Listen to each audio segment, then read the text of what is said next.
within my heart when I'm loving, loving, loving, loving you. Yeah, yeah, yeah. Oh, everything's a good.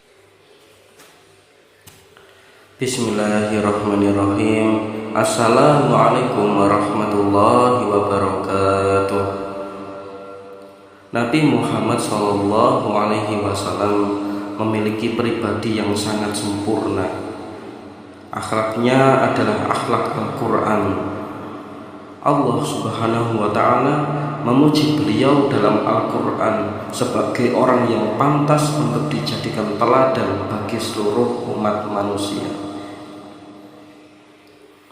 Nabi Muhammad SAW merupakan salah satu nabi dan rasul utusan Allah. Tugas yang diemban beliau termaktub dalam surah Al-Ahzab ayat 45 dan 46. A'udzu billahi minasy syaithanir rajim. Bismillahirrahmanirrahim. Ya ayyuhan nabiyyu inna arsalnaka syahidan wa mubasysyiran wa nadhiran wa da'iyan ila Allah bi'idnihi wa sirajan munira. Artinya, wahai Nabi, sesungguhnya kami mengutusmu untuk menjadi saksi, pembawa kabar gembira dan pemberi peringatan, dan untuk menjadi penyeru kepada agama Allah dengan izinnya, dan sebagai cahaya yang menerangi. Quran Surat Al-Ahzab ayat 45 dan 46. Dari ayat di atas dapat kita pahami bahwa beberapa tugas Nabi Muhammad SAW adalah sebagai berikut. Yang pertama adalah syahidan. Syahidan berarti menjadi saksi, yaitu Nabi Muhammad SAW ditugaskan oleh Allah Subhanahu wa Ta'ala untuk menjadi saksi bagi seluruh umat manusia, yaitu di hadapan Allah pada hari kiamat kelak. Tugas yang kedua yaitu mubasysyiran. Mubasysyiran berarti pembawa kabar gembira. Kabar gembira ini ditujukan kepada umatnya yang beriman bahwa kelak mereka akan mendapatkan surga jika mau menjalankan segala perintah Allah Subhanahu wa Ta'ala dan menjauhi segala larangannya. Yang ketiga, nadhiran.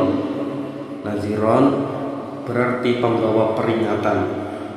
Peringatan ini ditujukan kepada orang-orang yang tidak mau beriman bahwa mereka akan masuk ke dalam neraka jika tidak mau beriman kepada Allah Subhanahu wa Ta'ala dan melaksanakan segala perintahnya.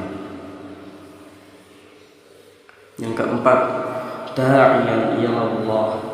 Da'iyan ilallah berarti penyeru kepada agama Allah Subhanahu wa Ta'ala.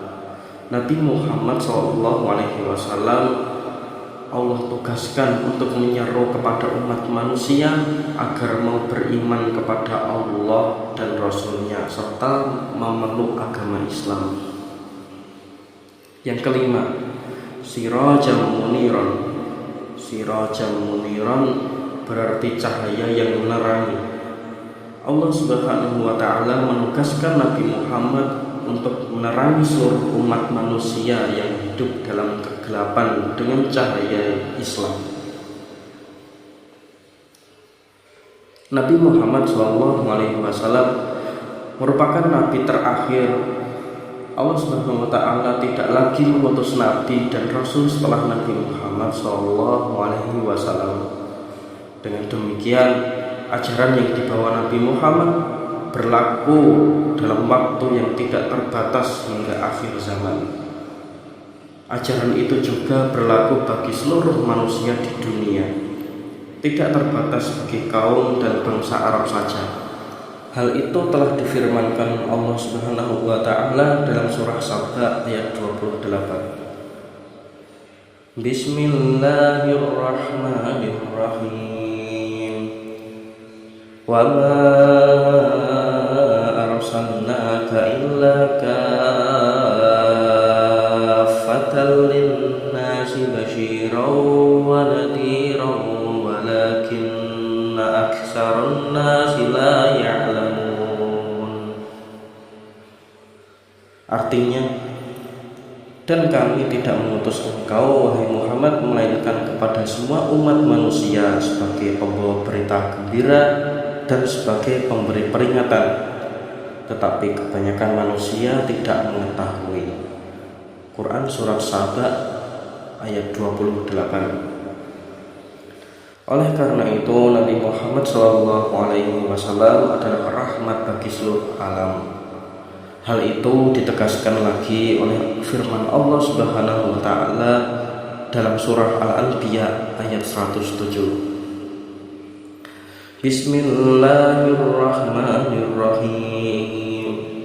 Wa ma arsalnaka illa rahmatan lil alamin. Artinya, dan kami tidak mengutus engkau, wahai Muhammad, melainkan untuk menjadi rahmat bagi seluruh alam. Quran Surat Al-Anbiya ayat 107. Dengan demikian, tugas yang diemban oleh Nabi Muhammad SAW merupakan tugas yang sangat berat.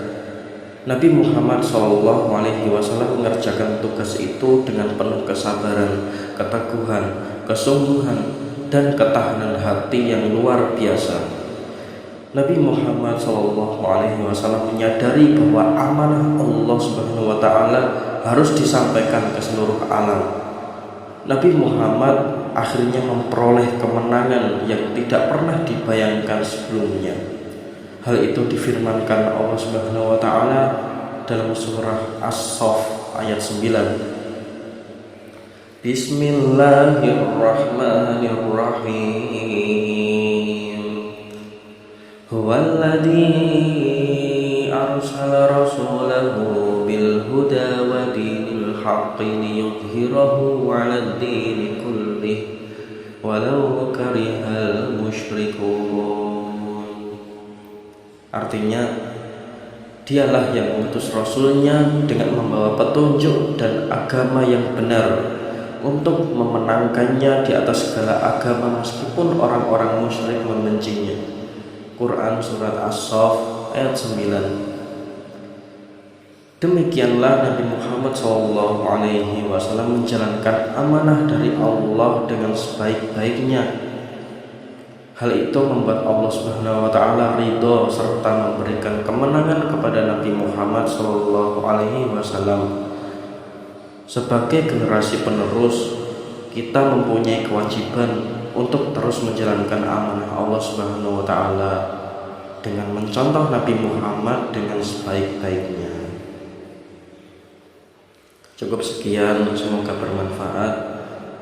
Jangan lupa like, komen, serta subscribe supaya channel ini lebih berkembang. Wassalamualaikum warahmatullahi wabarakatuh. Within my heart when I'm loving, loving, loving, loving